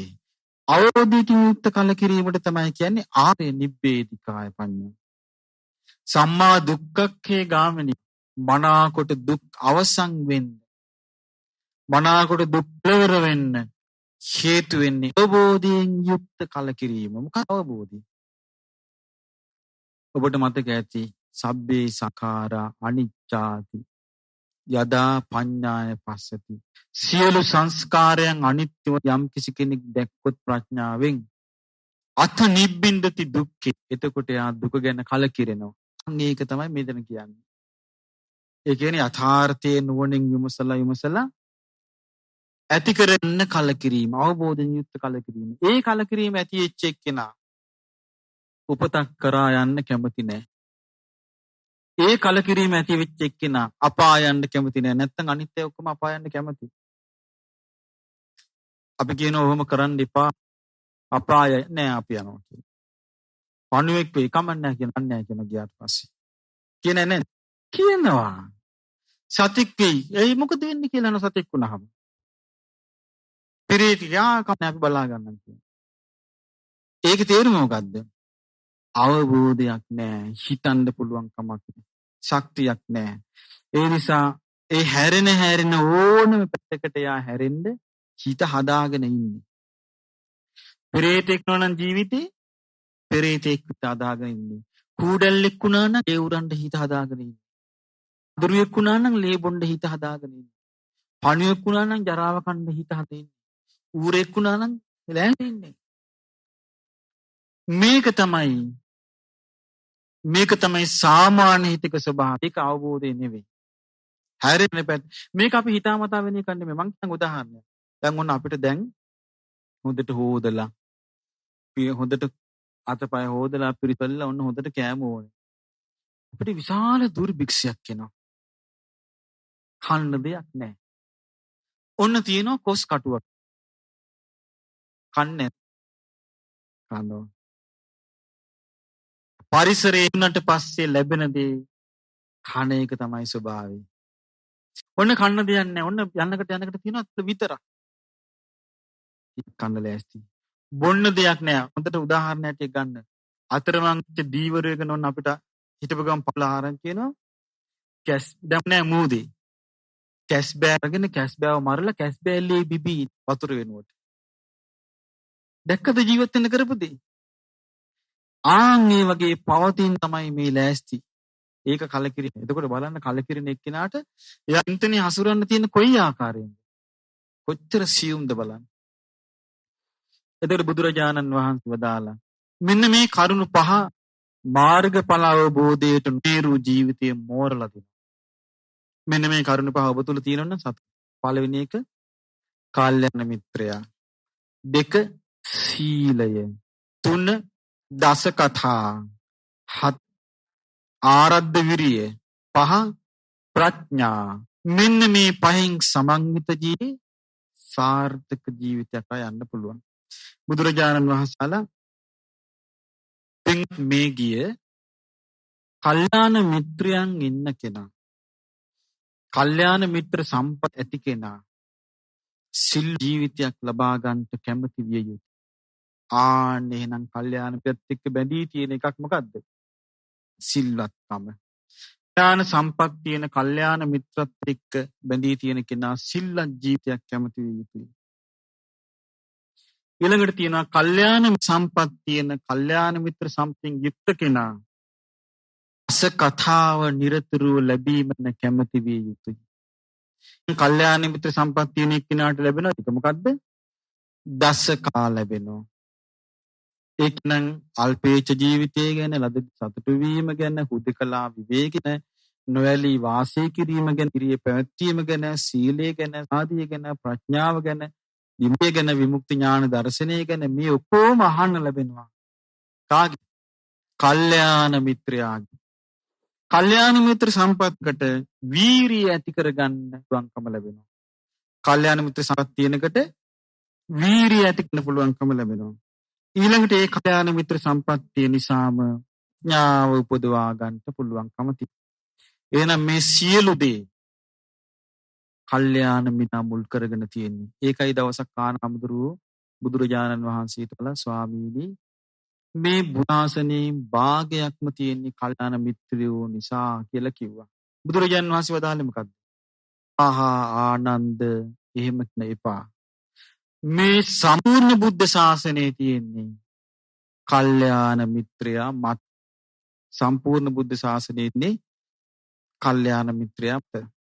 ඉතින් මේ නිසා ඒ කල්යාණ මිත්‍ර සම්ප්‍රත්‍යයත් එක්ක තමයි සම්පූර්ණ මඟ තියෙන්නේ. සම්පූර්ණ නිවන් මඟ තියෙන්නේ කල්යාණ මිත්‍ර සම්ප්‍රත්‍යයත් එක්ක. ඉතින් දැන් මේ මෙන්න මේ පහේ පිහිටලා මොනවද ඒ කරුණු පහ? කල්යාණ මිත්‍රයා ඇසුරු කිරීම, සීලය, දස කතා, ආරද්ධ විරිය, ප්‍රඥා.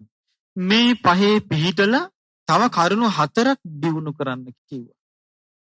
ඒ පහේ පිහිට කරුණු 4ක් දිනු කරන්න කියලා කිව්වා. අසුභ භාවේ තබ්බා රාගස්ස පහනාය. රාග ප්‍රහාණය කිරීම පිණිස අසුභේ වැඩිය යුතුයි.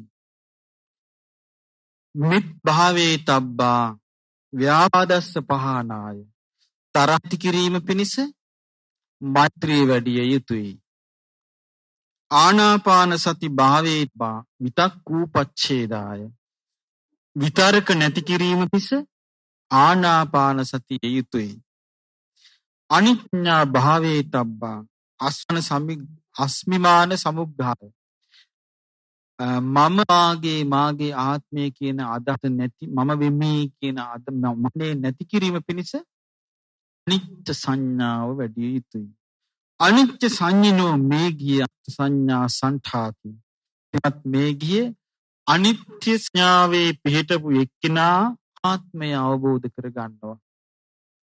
අනත්ත් සංඤී අස්මිම සමුග්ඝාතම් පාපුනාති.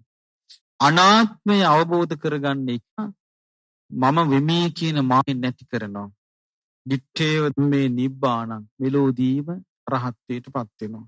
එතකොට ඔන්න කරුණු 4. අසුභය, මෛත්‍රිය, ආනාපාන සති, අච්ච සංඥා. අසුභේ වටි බුදුරජාණන් වහන්සේ මේ ලෝකේ වෙන කිසි කෙනෙක් කියලා නැති එකක් මේක. හොඳට බලන්න වෙන කිසි ආගමක, වෙන කිසි දර්ශනයක කොහේවත් කතා කරනවද මේ අසුභ වශයෙන් බලන්න කියලා? කොහේවත් කතා කරන්නේ. මේක කතා කරන්නේ බුදුරජාණන් වහන්සේගේ ධර්මයේ විතරමයි. අන්නේ කොහොමද දෙපැත්තේ ගැට ගහපු මල් තියෙනවා. මේ මල්ලේ දහන්නේවත් පුරවලා තියෙනවා. ඇස්පේන පුලෙක් ඇවිදලා මේ දෙපැත්තෙම කට ලිහනවා. ලිහලා මල්ල මෙහෙම උස්සලා මට ගන්නවා. එතකොට අර දහන්න වැටෙනවා. ඊට පස්සේ මල්ල පැත්තකින් දාන්නේ ටික මොකද කරන්නේ?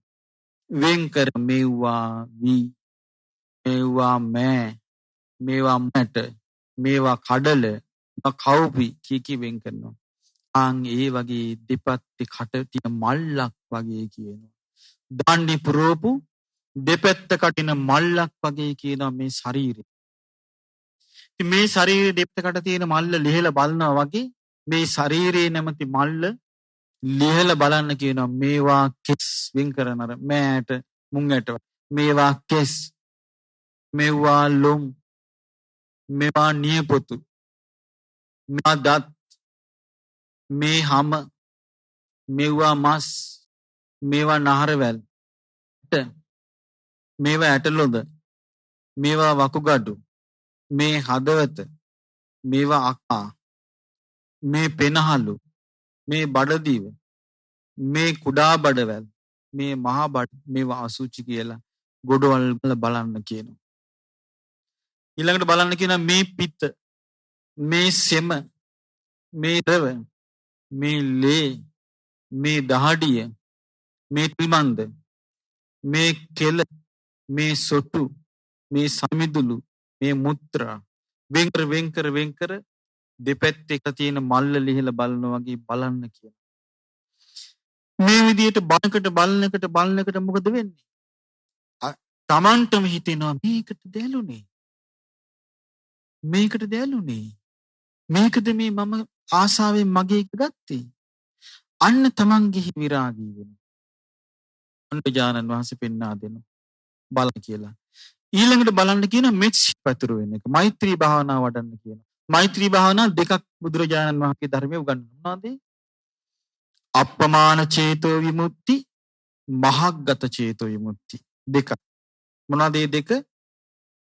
අප්පමාන චේතෝ විමුක්ති, මහග්ගත චේතෝ විමුක්ති. ඒක සඳහන් වෙන්නේ මොකේද? මජ්ක්‍ධිම නිකායේ අනුරුද්ධ සූත්‍රයේ. මොකේද සඳහන් වෙන්නේ? අනුරුද්ධ සූත්‍රයේ. එතකොට ඒකේ සඳහන් වෙන අනුරුද්ධ මහරහතන් වහන්සේ හරි ලස්සනට විස්තර කරනවා ඒක. අප්‍රමාණ චේතෝ විමුක්ති කියලා කියන්නේ මේ ප්‍රමාණයක් සීමාවක් කරන්නේ නැතුව මෛත්‍රිය පතුරන එක දිශාව වශයෙන්. දැන් අපි ගත්තොත් උතුරු දිශාව. උතුරු දිශාවේ අසවල් තැන දක්වා කියලා නෙමෙයි. දිශාව පුරා දිගටම අනන්තයට යනකම් ප්‍රමාණ රහිත කොට. ඊළඟට උතුරු අනු දිශාවේ. දැන් උතුරු දිශාවේ නම් උතුරු දිශාවේ සිටින සියලු සත්වයෝ වෛර නැත්තෝ වෙත්වා, තරහ නැත්තෝ වෙත්වා, ඊර්ෂියා නැත්තෝ වෙත්වා, දුක් පීඩා නැත්තෝ වෙත්වා, සුවසේ ජීවත් වෙත්වා, සාන්ත සුවයටපත් වෙත්වා කියලා ඔන්න සීමාවක් නැතිවම අනන්තයට මෙත් වඩනවා. ඊළඟට උතුරු අනු දිශාවට ඒ වගේ මෛත්‍රී වඩනවා. ඊළඟට දකුණු නැගෙනහිර දිශාවට මෛත්‍රී වඩනවා. ඊළඟට නැගෙනහිර අනු දිශාවට මෛත්‍රී වඩනවා. ඊළඟට දකුණු දිශාවට මෛත්‍රී වඩනවා. දකුණු අනු දිශාවට මෛත්‍රී වඩනවා. ඊළඟට බටහිර දිශාවට මෛත්‍රී වඩනවා. බටහිර අනු දිශාවට මෛත්‍රී වඩනවා. මේ මෛත්‍රී වැඩීම ගැන බුදුරජාණන් වහන්සේ ලස්සන උපමාවක් වදාලා සංක ධම්ම කියන සූත්‍රයේ සංයුත්ත නිකායේ. ඒක පෙන්ලා තියෙනවා උන්වහන්සේ හග්ගෙඩියක් මිනිස්සෙක් පිඹිනකට දිශාවල් වලට හග්ගෙඩිය පිඹිනකට සද්ද යනවා වගේ මෙත්සිත පතුරවන්න කියන ඒ විදියට. ඒක මොන චේතෝ විමුක්තිද? අප්පමාන චේතෝ විමුක්ති. මේ ධර්මඥානෙ හොඳට ඇති කරගන්න ඕනේ. පිරිසිදු නිවැරදි. ඊළඟ එක මහග්ගත චේතෝ විමුක්ති. මහග්ගත චේතෝ විමුක්ති කියලා කියන්නේ තමන් ඉන්න තැන ඉඳලා ප්‍රදේශ වශයෙන් ටික පළල් කරගෙන පතුරවන එක. ඔන්න ඉස්සෙල්ලා තමන්ට ඔන්න තමන්ගෙන අරමුණු කරගෙන ඔන්න මෙත්සිත වඩනවා. කොහොමද වඩන්නේ? මම වෛර නැත්තික් වෙම්මා, තරහ නැත්තික් වෙම්මා, ඊර්ෂ්‍යා නැත්තික් වෙම්මා, දුක් පීඩා නැත්තික් වෙම්මා, සුවසේ ජීවත් වෙම්මා, සාන්ත සුවයටපත් වෙම්මා කියලා ඔන්න තමන්ට මෛත්‍රී වඩනවා. ඊළඟට තමන්ගේ වටේ තමන්ගේ නිවසේ ඉන්න සියලු දෙනාට. ඊළඟට අමාරු එක තියෙන්නේ මොකද්ද? අසල්වාසීන්ට. ඊට පස්සේ අසල්වාසීන්ට මෛත්‍රී වඩනවා. අසල්වාසීන්ට වටේ ඉන්න පැටවල් වල එහා පැත්තේ ඉන්න අයට මෛත්‍රී වඩලා ඊට පස්සේ අමාරු කොටස වන්න පන්න ගන්න. ඊට පස්සේ ගමට. ඊට පස්සේ පළාතට. ඊට පස්සේ රටට, ලෝකයට මේ වගේ අර පටන් ගත්ත තැන ඉඳලා ටික ඔව් මේක ප්‍රදේශ වශයෙන් පුළුල් කරගෙන මෙත්සිත වැඩිම තමයි මහග්ගත චේතෝ විමුක්ති. අර කලින් එක මොකද්ද? අප්පමාන චේතෝ විමුක්ති. මේක මොකද්ද? මහග්ගත චේතෝ විමුක්ති වඩනකට ඔන්න යාගේ දේශීය ප්‍රහාණය වෙන්නේ ඒක හේතු වෙන මෙත්සිත වැඩිම. ඊළඟ එක ආනාපාන සති. දැන් අපේ හිතේ ස්වභාවයක් තමයි මේ හොඳට බලන්න හිතලා මේ වදයක් වගේ පේනවා. මට නම් ඒක වදයක්. මොකක්ද වදේ? හිතවිලි එනවා. එහෙම එකක් තියන්නේ නැද්ද? උල්පතකින් වතුර ගලන්නේ මේ හිතවිලි එනවා මේක මහ වදයක්. මේ වදෙන් බේරෙන්න තියෙන්නේ මොකද්ද? ආනාපාන සති. ආනාපාන සතිය කිරීමෙන් තමයි මේ හිතවිලි එනවා තියෙන මේ වදින් ගැලවෙන්න. බුදුරජාණන් වහන්සේ උපමාවක් ආනාපාන සතියට හරි ලස්සන උපමාවක් කියලා තියෙනවා. ඔබ දැකලා ඇති හොඳට මේ පායන කාලෙට මේ පිට්ටනිවල අර හුළඟට කැරකිලා මේ දූවිලි ඇවිස්සෙනවා. දූවිලි ඇවිස්සෙන ගතියක් තියෙනවා. උන්වහන්සේ වදාළ හිත මේ වගේ කියලා. හිත හැමතිස්සෙම සිතිවිලි වලින් ඇවිස්සි තියෙනවා. එතකොට මේ අකාලෙට ලොකු වැස්සක් ඇද හැලෙනවා ඒ පිට්ටනියට. එතකොට ඇවිස්සෙන දූවිලට මොකද වෙන්නේ? සැනකින් ඒක නැතු වෙලා යනවා. ආන් ඒ වගේ කියනවා ආනාපාන සතිය. මනාකොට ප්‍රගුණ කරන ආනාපාන සතිය හිතේ පීඩාකාරී විතර්ක සැනකින් අතුරුදහන් කරනවා. ඒතර ආනාපාන සතිය ඒ වගේ එකක්.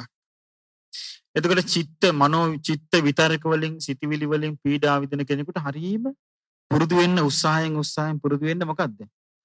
ආනාපාන සතිය හරි වාසි සහගතයි. උත්සාහයෙන් වීරියෙන් කර පුරුදු වෙන්න. පුරුදු වෙලා ආනාපාන සතිය ඇති කරගන්න. එතකොට හිතේ චිත්ත විතර්ක වහා සංසිඳී යනවා. ඊළඟ එක අනිච්ච සංඥා භාවේ තබ්බා අස්මිමාන සමුග්ගාතාය. අස්මිමානය කියලා කියන්නේ ඔව් මම කියලා ඇති වෙච්ච එක. ඒක මේක දෝංකාර දෙනවා. දැන් කාලයක් තිස්සේ. කොහොමද දෝංකාර දෙන්නේ? මම කියලා. දැන් ඇහැ ගැන, කන ගැන, නාසය ගැන, දිව ගැන, කය ගැන, හිත ගැන දෝංකාර දිදී තියෙන්නේ. මම. ඉතින් බුදුරජාණන් වහන්සේ වදාළ අනිච්ච සංඥා වඩන්න කියලා ඒකට. ඒක නැතු යන්නේ. අනිච්ච සංඥා වඩන්න කියන කොහොමද වඩන්නේ? ඇස අනිත්‍යයි, කන අනිත්‍යයි, නාසය අනිත්‍යයි, දිව අනිත්‍යයි, කය අනිත්‍යයි, මනස අනිත්‍යයි, රූප අනිත්‍යයි, ශබ්ද අනිත්‍යයි, ගන්ධ අනිත්‍යයි, රස අනිත්‍යයි, පොට්ටබ්බ ස්පර්ශ අනිත්‍යයි, අරමුණු අනිත්‍යයි කියලා මේ වගේ අනිත්‍ය වශයෙන් නුවණින් සිහි කරනවා. මේක සිහි කළා තියෙන්න ඕන. මොකද අනිත්‍ය සංඥාව නිරන්තරයෙන් සිහි කළා නැතිවුණොත් තේරෙන්නේ නැහැ. දැන් අපි කිව්ව හොඳට අනිත්‍ය වශයෙන් වඩනවා කියලා. අනිත්‍ය වශයෙන් වඩනකට ඔන්න ඇහැ ලෙඩ වෙනවා. එතකොට යාට තේරුම් ගන්න මේක මගේ වශයෙන් පවත්වන්න බෑ. මේක තමාගේ වශයෙන් පවත්වන්න පුළුවන් එකක් නොවේ. මේක අනාත්මයි. අන්න. එතකොට අනාත්මය තේරෙන්නේ කාටද? අනිත්‍ය වඩපු එක්කෙනාට. අනිත්‍ය මනාවකට පිහිටියොත් තමයි මේක තමාගේ වශයෙන් පවත්වන්න බෑ කියලා තේරෙන්නේ. නැත්තම් තේරෙන්නේ නැහැ. රූපේ වෙනස් වෙනකොට මේක තමාගේ වශයෙන් පවත්වන්න බෑ කියලා තේරෙන්නේ අනිත්‍ය වශයෙන් වැඩුවොත් විතරයි. නැත්තම් ඒක තේරෙන්නේ නැහැ. එහෙම නැත්තම් හිතෙන්නේ මොකද්ද? අනේ මේක අපලයක් වෙන්න ඇති. අනිත්‍ය දන්නේ නැහනේ. වෙනස් වෙනකට හිතන්නේ මොකද්ද? අපලේ. අනිත්‍ය දන්නේ නැහැ. අනිත්‍ය දන්නවා නම් ඒක මොකවත් වෙන්නේ නැහැ. හිතනවා මේ අනිත්‍ය තමයි. මේක තමයි අනිත්‍ය. වෙනස් වෙනකොට ඔන්න කන වෙනස් වෙනකොට, නාසය වෙනස් වෙනකොට, දිව වෙනස් වෙනකොට, කය වෙනස් වෙනකොට, හිත වෙනස් වෙනකොට තේරුම් ගන්න මේ ඔක්කොම අනිත්‍යයි. එතකොට මේ ශබ්ද, ගන්ධ, රස, ස්පර්ශ, අරමුණු මේ ඔක්කොම වෙනස් වෙනකොට තේරුම් ගන්නවා අනිත්‍යයි කියලා. ඒ අනිත්‍ය දේ තුල තමයි එයා දකින්නේ මොකද්ද? ආත්මයක් නැහැ කියලා. ආත්මයක් නැහැ කියලා. බුදුරජාණන් වහන්සේගේ ධර්මයේ උගන්වන්නේ සත්‍ය පුද්ගලික නැහැ කියලාද ආත්මයක් නැහැ කියලාද? ආත්මයක් නැහැ කියලා. ආත්මයක් නැහැ කියන එකේ තේරුම මොකද්ද? තමාගේ වශයෙන් පවත්වන්න පුළුවන් ස්ථිරසාර දෙයක් නැහැ කියන එක. සත්‍ය පුද්ගල විහාර ලෝකේ ඉන්නවා. නමුත් ස්ථිරසාර දෙයක් නැහැ. ආත්මයක් නැහැ. තමාගේ වශයෙන් පවත්වන්න පුළුවන් කිසිම දෙයක් නැහැ. අන්න මේක තමයි මෙයාට තේරුම් ගන්න උපකාර වෙන්නේ. අන්න ඒ විදිහට ටික මේ ධර්ම මාර්ගයේ උපකාර වෙනකොට අනිච්ච සංඥා පුරුදු කිරීමෙන් ඔන්න යා නුවණින් කල්පනා කරනවා එහෙනම් මට කොයි ලෝකේ ඉපදුනත් මට ලැබෙන්නේ S2. ඒ S2 අනිත්‍යයි. කොයි ලෝකේ උපන්නත් මට ලැබෙනවා මේ වගේම කනක්. ඒකත් අනිත්‍ය එකක්. කොයි ලෝකේ උපන්නත් මට හම්බ වෙන්නේ මේ විදිහේම නාසයක්. ඒකත් අනිත්‍ය එකක්. කොයි ලෝකේ උපන්නත් මට හම්බ වෙන්නේ මේ විදිහේ දිවක්. ඒකත් අනිත්‍ය එකක්. කොයි ලෝකෙ උපන්නත් මට හම්බ වෙන්නේ මේ විදිහේ කයක්. ඒකත් අනිත්‍ය එකක්. කොයි ලෝකෙ උපන්නත් මට ලැබෙන්නේ මේ විදිහේ හිතක්. මේකත් අනිත්‍ය එකක්. එහෙනම් මේ අනිත්‍ය වූ දේ මං අනිත්‍ය වශයෙන්ම දකිනවා කියලා අන්න නුවණ තියෙන එක්කෙනා නුවණින් සිහි කරලා තියෙන්න ඕනේ ඉස්සෙල්ලම. නුවණින් සිහි කරලා නොතිබුණොත් එයාට ඒ වෙලාවට සිහි කරන්න පුළුවන් කමක් ඇති වෙන්නේ නැහැ. බොහෝ විට සිද්ධ වෙන්නේ එහෙම අපි හිතාගෙන ඉන්නවා මේ වෙලාවට කරන්නම් කියලා. නමුත් මේ වෙලාවට කරන්නම් කියන එක සිද්ධ වෙන්නේ නැහැ. මොකද අපේ හිත කොයි වෙලාවෙ කලබල වෙයිද? මොන වගේ කලබල වෙයිද? මොන විදිහේ තීරණ ගනීද කියලා අපි කවුරුවත් දන්නේ නැහැ. සමහරට නිකන් උඩින් පල්ලෙන් බලනකොට හිතෙන්න පුළුවන් නෑ තණ්හාව නෑ වගේ දැන්. මට නම් කමක් නෑ මොනවා වුණත් දැන් ඉතින් ඕන දෙයකට මම මොන දෙනවා කියලා තමයි උඩින් පල්ලෙන් බලනකොට හිතෙන්නේ. නමුත් ප්‍රශ්නයක් වෙලා බලන්න ඕනේ තමන් කොහෙන්ද නවතින්නේ කියලා. අන්න එතකොටයි තේරෙන්නේ මේ හිත ඇතුලේ කොයිතරම් මේවා මුල් බැසගෙන තියෙනවද කියලා. මුලින්ම හිතෙන්නේ නැහැ. මුලින් හිතෙන්නේ නැහැ. මේවා ඇත්ත තමයි අනිත්‍ය තමයි මේවා ඔක්කොම. මේවා නැති වෙනවා තමයි කියලා හිතනවා. ඇත්තටම නැති වෙන්න ඕනේ. එතකොට තමයි කම්පණය එන්නේ. එතකොට තමයි තේරෙන්නේ නෑ මේ ගැන මට කිසි අවබෝධයක් නෑ නෙමේ කම්පණය තියෙන ඒකනේ කියලා. ඒ නිසා මේ අනිත්‍ය ගැන නිකන් අපි මේ කතාබස් කරන කතාව පවා නුවණින් හිතන්න ඕනේ, තේරුම් ගන්න ඕනේ, යලි සිහි කරන්න ඕනේ. ඒක පුළුවන්. ඒකෙන් තමයි ධර්ම මාර්ගයේ ටික දියුණු කරන්න පුළුවන්කම තියෙන. හැබැයි ඉතින් හිතන්නම ඕනේ. හිතන්න නැත්නම් කරන්න බෑ. ඒක බුදුරජාණන් වහන්සේගේ ධර්මයේ උගන්වන්නේ හිතන්න බැරි කෙනෙකුට කරන්න බෑ. හිතන්නම ඕනේ. හිතලා තියෙන්නම ඕනේ. නුවණින් කල්පනා කරන්න ඕනේ. කල්පනා කරේ නැත්නම් කිසි දෙයක් කරන්න බෑ. දැන් දරුසේනයස ගැන බුදුරජාණන් වහන්සේ කොහොමද විස්තර කරන්නේ? මොකක් වගේද ඒක? සම්මස්නහර ඇට මිදුළු විදගෙන ගිහි ඇට විදගෙන ගිහින් ඇට මිදුළු වල තියෙනවා දරුසේනයස. දරුසේනයස වගේම තව සේනයසක් තියෙනවා. මොකක්ද? ලාභ සත්කාර කීර්ති ප්‍රශංසා වලට ඇති සේනයස. ඒක සම්මස්නහර ඇට මිදුළු විදගෙන ගිහින් ඇට මිදුළු වල තැම්පත් වෙලා තියෙනවා. මොකද්ද? ලාභයට තියෙන ආසාව. සත්කාර සම්මානයට තියෙන ආසාව. කීර්ති ප්‍රශංසා වලට තියෙන ආසාව. එතකොට බලන්න මේ හිතේ තියෙන ස්වභාවය කොයිතරම් දරුණුද කියලා. ඉතින් නුවණ තියෙන එක්කෙනා මේක අනිත්‍ය වශයෙන්ම කල්පනා කළොත් විතරයි මේවා කරේ නොයැලෙන්නේ. එහෙම නැත්තම් නොයැලෙන්නේ නැහැ. එහෙම නැත්තම් හිතෙන්නේ අර චේතෝ අනංගන සූත්‍රය හරි ලස්සනට තියෙන මේ අනංගන සූත්‍රයේ විස්තර කරන එන මජ්ක්‍ධිම නිකායේ අලුතින් පරිවර්තන හම්බ වෙන එක ඒකේ තියෙනවා හරි ලස්සනයි. මේ සාරිපුත්ත හාමුදුරුවෝ විස්තර කරනවා අනංගන ගැන. අනංගන කියන්නේ මේ උපක්ලේශ. උපක්ලේශ කියලා කියන මේ හිත ඇතුලෙන් ඒ උපක්ලේශ මුල් කරගෙන තමයි අකුසල් හටගන්නේ. ඒක තියෙනවා මෙන්න මෙහෙම. උපක්ලේශයක් ගැන මම එකක් කියන්නම්. එක ස්වාමීන් වහන්සේ නමක් හිතුණා මෙහෙම. අනේ මට පමණක් මුල් පුටුව ලැබේවා. වෙන කෙනෙකුට මුල් පුටුව හම්බ වෙනවා. එතකොට මොකද වෙන්නේ? එතකොට තරහක් එනවා. එතකොට අමනාපයක් එනවා. මොකද මගේ මුල් පුටුව නේද මෙයා මේ ගත්තේ. ඊළඟට තමන් මුල් පුටුවේ වාඩි වෙනවා. ඊළඟ එක්කෙනාට මුල් පුටුවේ සුදුසුයි කියලා තේරෙනවා. එතකොට මොකද වෙන්නේ? ඇති වෙනවා කෙලෙස්. ඒ උපක්ලේශ කියලා පෙන්නලා තියෙන. මේ වගේ මේ හිතේ ඇති වෙන මේ කෙලෙස් උපක්ලේශ මේ ඔක්කොම නැති කරන්න තියෙන ඖෂධය මොකද්ද? අනිත්‍ය සංඥාව. අනිත්‍ය කියන එක හොඳට පුරුදු කරලා තිබීම තම තමන්ගේ ජීවිතවලට පුදුම විදිහට පිහිට වෙන එක. පුදුම විදිහට පිහිට වෙන එක. පුදුම විදිහට හිතේ නුවණ දියුණු කරන්න, ධර්ම අවබෝධ කරන්න, මාර්ගඵල ලබන්න උපකාර වෙන ප්‍රධාන දෙයක් තමයි අනිත්‍ය ගැන සිහි කරලා තිබීම. අනිත්‍ය ගැන සිහි කළේ නැත්නම් මේ බාහිර ලෝකයේ තියෙන හැලහැප්පිලිත් එක්ක එකතු වෙනවා. එකතු වෙලා ඒක අතහැර ගන්න බැරුව යනවා. අමාරු වැටෙනවා. ඉතින් හොඳම දේ තමයි අනිත්‍ය සංඥාව පුරුදු කළා. ඊට පස්සේ අනිත්‍ය සංඥාව නවත්තන්නේ නැහැ. ඊළඟ එකට පයින්න ඕනේ. මොකද්ද? අනාත්ම සංඥාවට එන්න ඕනේ. මෙතන නෑනේ මේ තමාගේ වසඟේ පවත්වන්න පුළුවන් ඇහැකුත් නෑනේ ලෝකේ කාටවත්. ලෝකේ Tamanට විතර නෙමෙයි ලෝකේ කාටවත් නෑ. තමාගේ වසඟේ පවත්වන්න පුළුවන් කන් දෙකක් ලෝකේ කාටවත් නෑ. තමන්ගේ වසඟේ පවත්වන්න පුළුවන් නාසයක් ලෝකේ කාටවත් නෑ.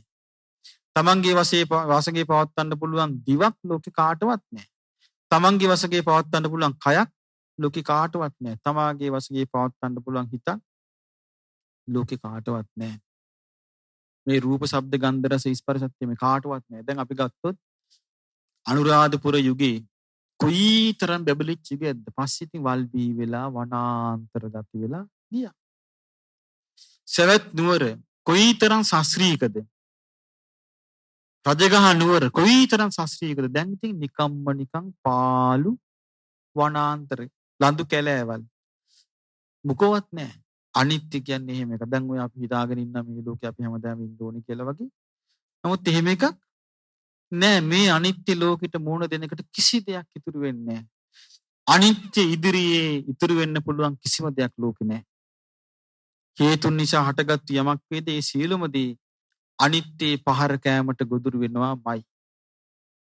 හේතුන් නිසා හටගන්න යම් තාක් දේවල් ඇද්දේ සියලු දේවල් අනිත්‍ය පහර කෑමට ගොදුරු වෙනවාමයි. අනිත්‍ය අභියස නැති වෙනවාමයි.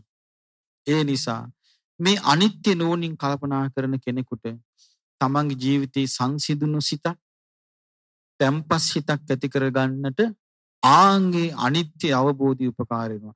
එහෙම එක්කිනාට තමයි අනාත්මය තේරෙන්නේ. මේක මෙහෙම තමයි අනිත්‍ය දේවල් නෙමෙයි. තමාගේ වශයෙන් පවත්වන්න බෑනේ මේවා.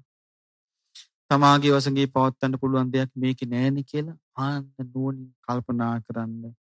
නෝනින් හිතන්න පුළුවන්කම ලැබෙන්නේ එයාට විතරයි. අන්න ඒක නා මොකද කරන්නේ? සමාජයේ කටයුතු කරනවා තමයි. සමාජයේ කටයුතු කරනවා. ඊවල දොරවල් කටයුතු කරනවා. රැකී රක්ෂාවල් කරනවා. යුතුයකම් ඉෂ්ට කරනවා. ඒ දරුවන්ගේ ජීවිතවලට යහපත පිණිස සතුට පිණිස ඇති වෙන දේවල් කරලා දෙනවා. නමුත් එයා දන්නවා මේවා ඔක්කොම අනිත්‍යයි කියලා. මෙන්න මේ නිසා තමයි මේක කොච්චර දැනගෙන හිටියද කියනොන් අර නකුල මාතාව, නකුල පිතා මරණාසන්න වෙලාවේදී නකුල මාතාව මොකද කිව්වේ? කිව්ව මා කෙරෙහි හෝ දරුවෝ කෙරෙහි හෝ ආසාවක් ඇති කරගන්න එපා. අපේක්ෂා සහිතව මරණයට පැත්තීම බුදුරජාණන් වහන්සේ ගරහා කරපු එකක්. බලන්න එතකොට උපාසිකාවක් දැනගෙන හිටපු බුදුදහම. උපාසිකාව දැනගෙන හිටපු බුදුදහම මොකද්ද? අපේක්ෂා සහිතව මරණයට පත් වුණොත් ඒක ගරහා ලැබිය යුතු එකක්. ඒ නිසා අපේක්ෂා රහිතව මැරෙන්න කියලා තමන්ගේ ස්වාමියාට කිව්වා. එතකොට ස්වාමියා ධර්මයේ කරා යන්නේ කෙනෙක්. බුදුරජාණන් වහන්සේ බැහැ දැකලා ධර්මයේ ගැන කතා කරපු කෙනෙක්. ස්වාමියා ඒක පිළිගත්තද නැද්ද? පිළිගත්තා. ඒ බිරිඳ ඒ කරුණ ටික කියාගෙන ගියා. කියාගෙන ගිහින් කිව්වා මෙහෙමයි මට හොඳට ජීවත් වෙන්න පුළුවන්. මං වෙන කෙනෙක්ව ගන්නෙ නෑ. මේ ළමයි පොඩි තමයි. නමුත් මට රස්සාවක් කරලා හම්බ කළා. ඒක හරි ලස්සනට ඒ කාන්තාව කියනවා. නකුල මාතාව කියනවා මට පුළුවන් කපු කටින්න පුළුවන්. මට රිදි වියන්න පුළුවන්. මං අතේ පායේ මහන්සියෙන් හම්බ කරන්නම්. මම මේ ළමයිව බලා ගන්නම්. මම කොහොම ජීවත් වෙයිද? ළමයි කොහොම ජීවත් වෙයිද? මේවා හිතන්න එපා කො මේ වෙලාවේ. අන්න බලන්න මරණාසන්න කෙනෙකුට දෙන අවවාද. ඊට පස්සේ කිව්වා මම හිතන්න එපා මම වෙන ස්වාමියෙක් ගන්න කියලා. මං එහෙම නෑ කිව්වා. පේන්නේ නැති කියලා මං ගත කරපු ජීවිතේ. මං හොඳ සිල්වත් ජීවිතයක් ගෙව්වා. කියලා ඒකත් මතක් කරලා දුන්නා. හිතන්න එපා කිව්වා මම බණ භාවනා කරන එකක් නෑ කියලා. මම හොඳට චිත්ත සමාධියක් ඇති කරගත්තු කෙනෙක්.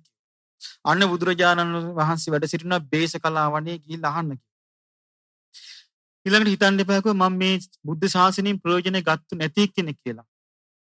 මම සක්කාදිට්ඨි විචිකිච්ඡා සීලබ්බත පරාමාස ප්‍රහාණය කරපු කෙනෙක්. එතකම් මරණාසන්න වෙලා වෙනකම් කිව්වේ නෑ ස්වාමීන්. මරණාසන්න වෙලාවක මම මෙහෙම කෙනෙක්. අන්න බුදුරජාණන් වහන්සේ බේසකල වනේ වැඩින්න අහන්න කිව්වා. මේ ටික කියාගෙන ගියා අර මිනිස්සේ සනීප වුණා. ඊට පස්සේ හැරමිටියක් ගගා ගියා බුදුරජාණන් වහන්සේ ළඟට. ගියාම බුදුරජාණන් වහන්සේ වදාලා පින්වත් ඔබේ ස්වාමි දියණිය ගුණෙන් යහපත් ගුණ ධර්ම වලින් යුක්ත කෙනෙක් ඔබට මහා ලාභයක්. මාගේ ගිහි ජීවිතයේ ගත කරන චිත්ත සමාධිය ඇති යම් ශ්‍රාවිකා පිරිසක් ඉන්නොත් ඒ ශ්‍රාවිකාවන්ගෙන් එක්කෙනෙක් කිව්වා. මුල් සංයෝජන ධර්ම තුන ප්‍රහාණය කරපු ශ්‍රාවිකාවන්ගෙන් එක්කෙනෙක් කිව්වා. ආන් එහෙම තමයි.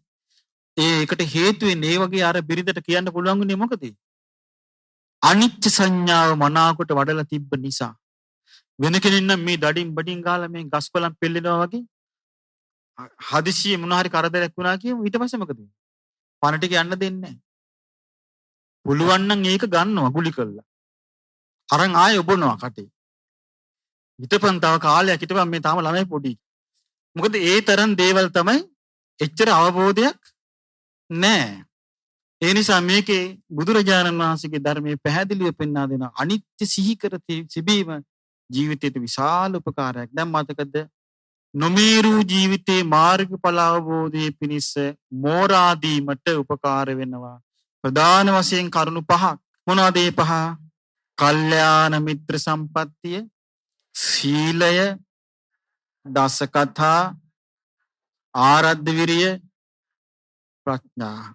මේ පහම ලැබෙන්නේ කවුරු නිසාද? කල්යාණ මිත්‍රයා නිසා. මේ පහ ඇති කරගත්ත එක්කෙනා තව කරුණු කීයක් මත්ෙහි වර්ධනය කළ යුතුද? කරුණු හතරයි. මොනවද? රාගේ ප්‍රහාණය කිරීම පිණිස අසුබේ වැඩි යුතුයි. ඔව්.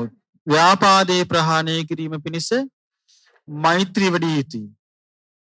විතර්ක සංසිඳවාලීම පිණිස ආනාපාන සතිය වැඩි යුතුයි. අස්මිමානේ නැති කර ගැනීම පිණිස අනිච්ච සංඥා වැඩි යුතුයි. මනාකොට අනිච්ච සංඥා වඩනකොට අනාත්ම සංඥාවේ හිත පිහිටනවා. අනාත්ම සංඥා හිත පිහිටන එක්කෙනා අස්මිමානෙන් තොර වෙනවා. එයා නිවන් දකිනවා.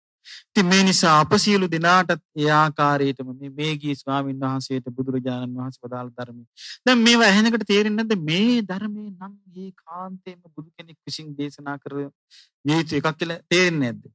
ආන්න බලන්න.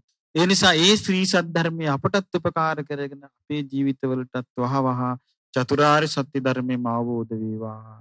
සාදු සාදු සා. අමාදම් විල අතිපූජනීය කිරිබත්ගොඩ ඥානානන්ද ස්වාමීන්ද්‍රයන් වහන්සේගේ ධර්ම දේශනාව